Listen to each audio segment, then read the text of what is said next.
Hi everyone! Welcome to the visual guide for Smileton. This is one of the newest level 90 dungeons made available by patch 6.0 in Final Fantasy XIV Endwalker. Finding yourself in the line of fire may make you lose your temper here, but before you disassemble your group, let me turn your frowny face into a smiley face. My name is Ms. Tech and I'll be your dungeon guide. The group will need to navigate its way through the convoluted maze, defeating mobs and dodging AoEs until they reach the first boss face. Throughout the encounter, players will need to be aware of the faces on either side of the arena.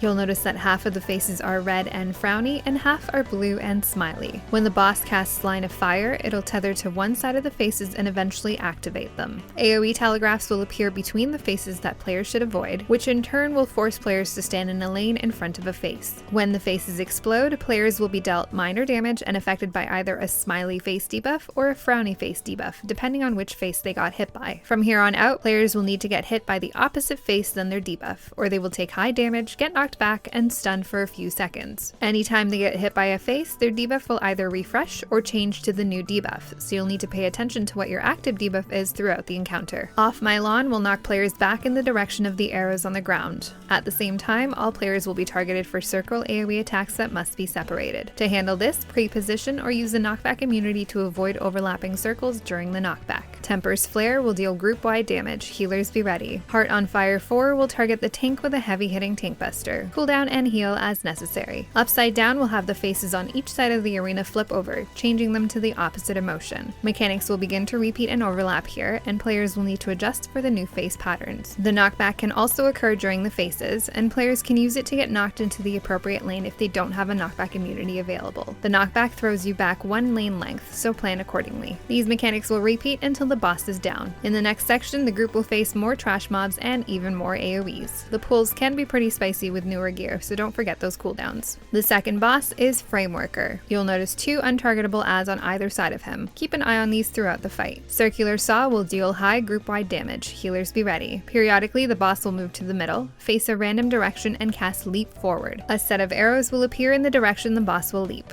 Players will need to identify which way the boss is jumping and move far in the opposite direction to avoid getting hit by the large circle attack when it lands. The boss will then tether to the two adds and cast Print Workers. Two copies of the boss will appear tethered to the adds that will each cast Leap Forward. The same arrows will appear in the directions that they are jumping, and players will have to adjust to avoid both leaps. The direction of each leap is random, so keep your eyes open. Once the adds leap, they will disintegrate. Omnidimensional Assault will have two sets of conal AoEs radiate outwards from the boss. Players will need to move to dodge the first set, and then move into that area once the first set explodes to avoid the second set. From here on out, the bunny adds can move around the platform before more workers are printed, and players will have to pay attention to each possible arrow pattern when they leap. Steel Beam will target the tank with a heavy-hitting tank buster. Don't forget your cooldowns. All of these mechanics will repeat until the boss is down. In the final section, the adds can throw out both circle and large donut attacks, so watch your step. The last boss is the Big Cheese. The most important thing to note about this encounter is the two conveyor belts on either side of the boss. When the boss casts Explosive Distribution, two bombs will appear on either side. Arrows will then appear over the conveyor belts. One side will have 3 arrows spaced far apart, while the other side has 3 groups of arrows all bunched up. These arrows indicate how fast each conveyor belt will be moving. The spaced out arrows indicate a slow conveyor belt, while the bunched up arrows indicate a faster belt. This means that the bomb on the faster conveyor belt will end up at the back of the platform before exploding, while the bomb on the slow side won't move very far and explode closer to the boss. Knowing this, players can pre-position to avoid getting blasted by the bombs. Piercing Missile will target the tank with a heavy-hitting tank buster. Move away from the group and cool down through it. Dispense Explosives will spawn 2 mines on the platform. These persist for some time and players will have to stay away from them. The next explosives will overlap with the mines, and players will have to adjust for the conveyor belt bombs in between the extra mines on the platform. The boss will eventually cast Explosive Power and the mines will trigger and disappear. The boss can also cast left or right disassembler, and players will have to move to the opposite side to avoid getting hit. Keep an eye on the cast bar and move into the available safe zone once it starts to cast. Electric Arc will target the healer with a stack-up marker. The group will need to stand together to share the incoming damage. Leveling Missile will target all players for circle AoE attacks. Spread these apart to avoid overlap. Violent Discharge will deal high group-wide damage. Healers be ready. These mechanics will repeat with more and more overlap as the encounter progresses. If you have any questions or comments, please let me know. Up next, we'll look at the Sigma Dreamscape.